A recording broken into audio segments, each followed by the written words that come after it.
In this video, I'll be explaining what a contract breach is, some of the points that I will be covering, what is a breach, what do we mean by the parole evidence rule, and what is the difference between termination and rescission. Now, before we move on to explaining what a breach is, I would like to remind you of this concept, the promisor in a contract. What is a promisor? Now, in a contract, we all know that there's a promisor and a promisee. The promisor is the person that makes the promise, or the person that has specified that they will perform an obligation, and then the promisee is the person to whom the promise was made. In a building contract, where you have an owner and a builder, the owner can be the promisor and the builder is a promisee. And on the other hand, the builder can be the promisor while the owner is a promisee. So it goes both ways, and that's because in a contract, both parties, they have obligations towards one another. So they both owe an obligation to one another.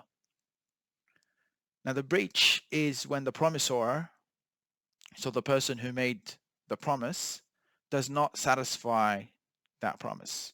That's when a breach takes place. Usually, the courts, they specify, is it a breach of a condition, or is it a breach of a warranty, right? So if the terms in the contract were labeled as conditions, then that breach would be, very severe versus, a breach of warranties. But that's something that I'll be covering in a different video.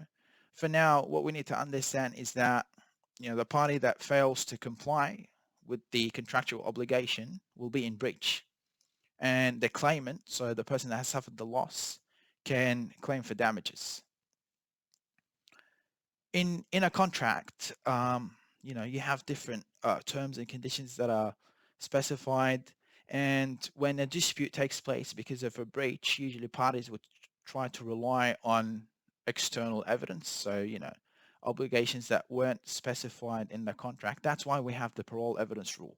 So the parole evidence rule, what it says is that anything, if you had a written agreement, so if the parties had a written agreement, the written contract contains everything about the promise, and no party can refer to any external terms outside the contract. That's what the court prefers, and that way, it's more efficient for the system, because if it's in the contract, it has to be written down. Otherwise, you can't just claim that, it's a term external to the contract if it's not specifically mentioned. If you're the innocent party and you're claiming that there has been a breach in your contract, what do you have to prove to the court? Well, these are the points that you see on the slides in front of you. The first point is that you have to prove that there has been a duty. So you have to prove that the guilty person owed you a duty, and you do that from the relevant terms of the contract. You also have to prove that there was a breach. And you do that through indicating how the term or how a group of terms were breached in the contract. Causation is another aspect that you have to prove. Basically, causation refers to if you had two parties, A and B, and party B is claiming that A had breached the contract, then causation refers to the fact that A's breach is what caused B's loss. And then finally, there has to be a loss or damage, of course.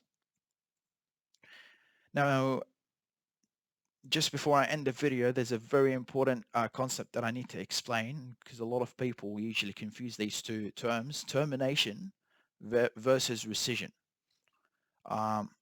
So a breach may allow the innocent party to terminate the contract. So if you're the innocent party and there was a breach, you may have the right to terminate the contract.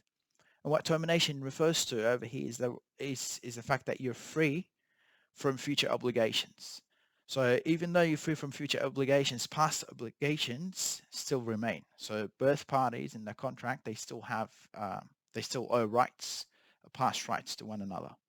Now, rescission, on the other hand, it takes place not because of a breach, but because of a vitiating factor. And an example of a vitiating factor would be duress, for instance.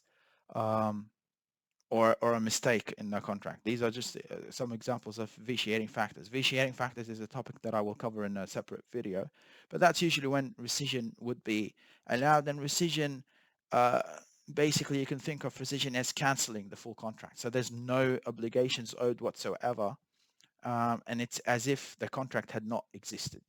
So that's just a point to clarify the differences between termination and rescission.